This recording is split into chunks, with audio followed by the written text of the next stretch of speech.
How much tooth structure combined with the build-up material do you need to support a crown?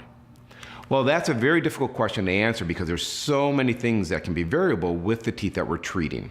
No tooth is the same and no patients are the same. So the first question I'm going to ask is, which tooth is it in the dental arch? Because there's a big difference between, say, restoring a maxillary central incisor and a maxillary lateral incisor. Because you consider the amount of forces in a class 1 occlusion with a maxillary central incisor when you have guidance with the lower incisors guiding on the maxillary central incisor. Now consider the lateral incisor that's protected by both the central incisor and the canine, and there's a lot less forces on that lateral incisor. Also, the lateral incisor is typically a little shorter in the incisal edge than the central incisor, so there's less guidance as a patient's moving in incisal function. So for me, I can get away with maybe a little less tooth structure with a lateral incisor than what I could with a central incisor, or less clinical crown length. Second thing for us to consider is, what's the patient's occlusion? Are they a class 1 occlusion, where there's maybe more forces in the class 1 bite, versus a class 2 occlusion, where there's very little or there may not be any guidance or any bite pressure on an anterior tooth?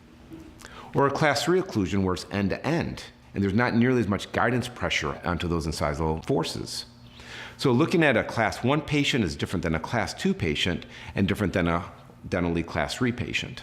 But not only that, as we talked about, if a patient has a deep bite, that is, the lower incisors are way behind the upper incisors, and there's a lot of guidance, heavy guidance between those lower incisors and the upper incisors, that's completely different than a patient who has an anterior open bite, where they don't have any guidance on their anteriors at all.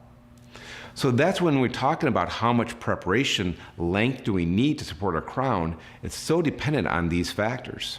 Also, we have to consider, how are we going to cement our crowns? Are we going to use a traditional cementation technique using like a resin modified glass ionomer, for instance, which is not going to give us quite the same bond strength as if we're going to do a adhesive cementation technique where we're going to bond the crown to the tooth structure? And what material are we using? Are we going to be using zirconia? Are we going to be using a lithium disilicate? Are we going to use a PFM or a gold? The material that we're choosing will have a difference on the cementation technique that we'll be using, and that can influence how much tooth structure we need to have when we're cementing our crowns. Finally, and maybe one of the biggest issues, is a patient a bruxer? Are they heavy grinders? Do they have other habits that can cause premature failure of your dentistry? That is, not only do they grind their teeth, but do they use their teeth to open objects? Are they using their teeth as tools to try and tear things open?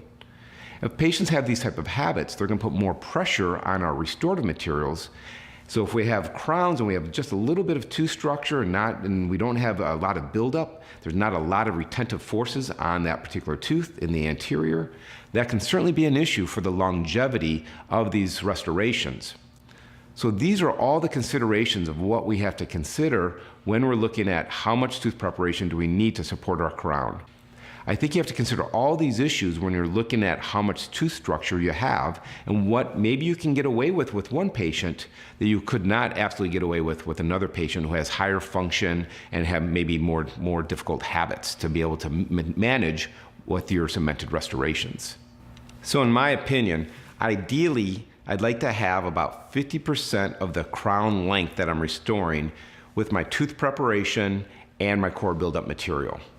So one of the questions is how much tooth structure do you need to grab onto? So ignoring how much you build onto with your core buildup material, or in this case a post and core, how much of your tooth structure do you need to grab onto so that you know that your crown is going to be nice and stable?